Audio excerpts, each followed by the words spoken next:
गली गली में शोर है, चुनाव आयोग चोर है के नारे के साथ विपक्ष ने संसद के बाहर प्रदर्शन किया है।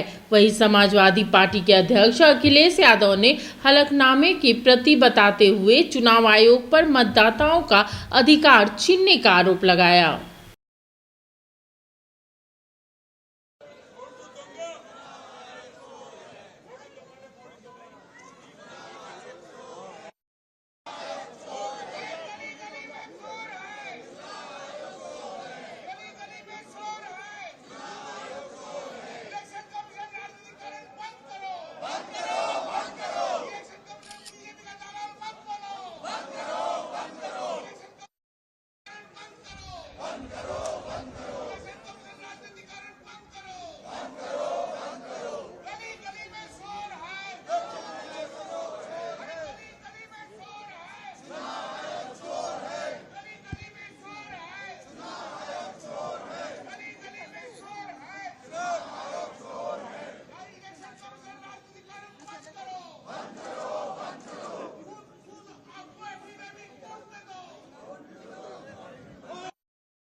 বাঙালির উপর আক্রমণ চলবে না, চলবে না, চলবে না। বাংলার ও বাঙালির উপর আক্রমণ চলবে না, চলবে না, চলবে না।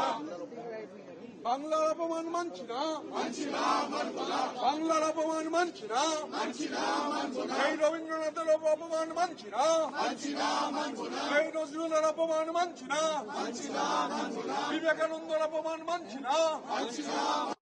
অপমান মানছি না, মানব না, মানছি না, মানব না। বাংলাকে ছোট করা মানছি না, মানব না, মানছি না, মানব না। বাংলাকে ছোট করা বিজেপি মানছি না, মানব না, মানছি না, মানব না। বাংলাকে ছোট করা মানছি না, মানব না, মানছি না, মানব না। বাংলার অপমান মানছি না, মানব না, মানছি না, মানব না। রবীন্দ্রনাথকে অপমান মানছি না, মানব না, মানছি না, মানব না। নজরুল গীতিকে অপমান মানছি না, মানব না, বাংলা ভাষার জাতীয় সঙ্গীতকে অপমান করা মানছি না।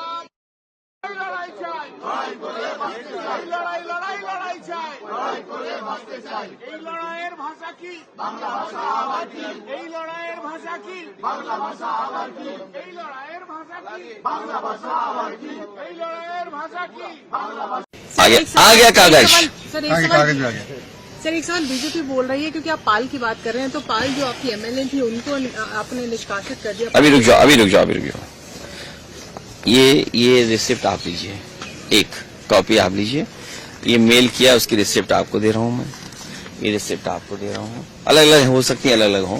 एक रिसिप्ट आपको, रमन तुम दोगे? दो, अच्छा दो।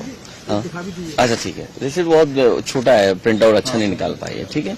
तो ये अब रिसिप्ट पे आप क्यों नहीं ले रहे हो? ठीक है, अच्छा ये, और ये रिसिप्ट है, ये विद एफिडेविट से, वो भी मैं दे रहा हूँ आपको, लीजिए। उस दिन भी दिए थे मैंने, लेकिन उन्होंने कहा कि अभी बिहार के चुनाव की बात हो रही है, आप कभी सवाल को अरे हम चुनाव हार गए, सरकार से बाहर हो गए, ये कोई बात हुई है? अब आप देखिए, सॉरी ये ले लो। अब आप देखिए, कुर्सी, शाहगंज, छिबरामऊ, श्रावस्ती, मणियाऊ, कितने कम डिफरेंस हम चुनाव हार गए। और डिलीटेड वोट ये दिखाई दे रहे हैं, कितना डिलीटेड वोट है। ये तो वो कम समय में हम आइडेंटिफाई कर पाए। अगर हमें ये जिस फॉर्म में हम लोग चाहते हैं वोटर लिस्ट, हमें उसी फाइल में मिल जाए तो हम ज्यादा ढूंढ करके दे सकते हैं।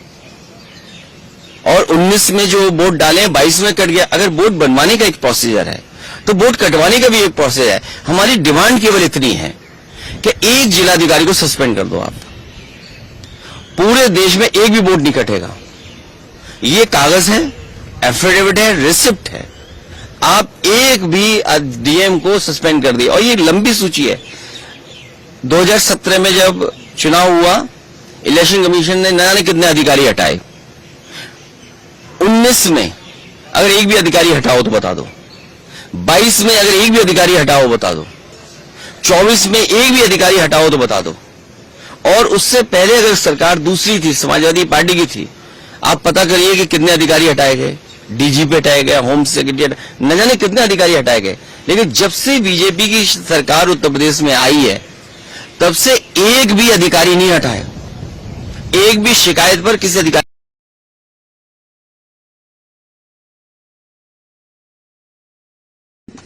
मैं नहीं समझती किसी को माफी मांगने का इसमें कोई सवाल उठता है, क्योंकि अगर किसी लीडर ऑपोजिशन को इस बात का ऐसा लग रहा है कि कहीं ना कहीं वोट चोरी हो रही है, तो इलेक्शन कमीशन को प्रूफ के साथ आना चाहिए कि नहीं हो रही है।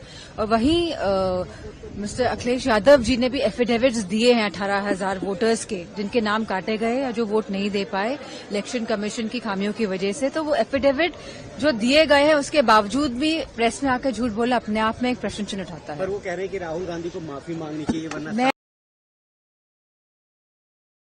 चोरी के एलिगेशन आरोप लगा रहे हैं राहुल गांधी। इलेक्शन कमीशन ने बोला 7 दिन के अंदर एफिडेविट फाइल करें वरना माफी मांगे। देखिए, लोकतंत्र पूरी तरह से समाप्त होने के कगार पे, और जो चुनाव आयोग की जो भूमिका है लोकतंत्र को बचाने का और स्वतंत्र और निष्पक्ष चुनाव कराने का, जितने नतीजे आए हैं, हमारे नेता माननीय अखिलेश जी ने 18,000 मतदाताओं को वोट करने का बयान हल्फी के साथ आवेदन किया था, लेकिन आज तक उस पर कुछ भी नहीं। तो चुनाव आयोग के बारे में क्या कहा जाए, उनकी विचारधारा के बारे में, उनके निर्णय के बारे में क्या कहा जाए, ये तो सुनहरा भविष्य आपका कर रहा है इंतजार वाईबीएन विश्वविद्यालय के साथ। वाईबीएन यूनिवर्सिटी में वर्ल्ड क्लास इंफ्रास्ट्रक्चर की उपलब्धता, pharmacy, cafeteria, open gym, legal moot, nursing, library, computer lab, media studio, physiotherapy की सुविधाएं, होम्योपैथी, एजुकेशन छात्रों के लिए बेहतर भविष्य को लेकर लगातार वाईबीएन विश्वविद्यालय आपके साथ। वाईबीएन विश्वविद्यालय कोशिश बेहतर भविष्य गढ़ने की।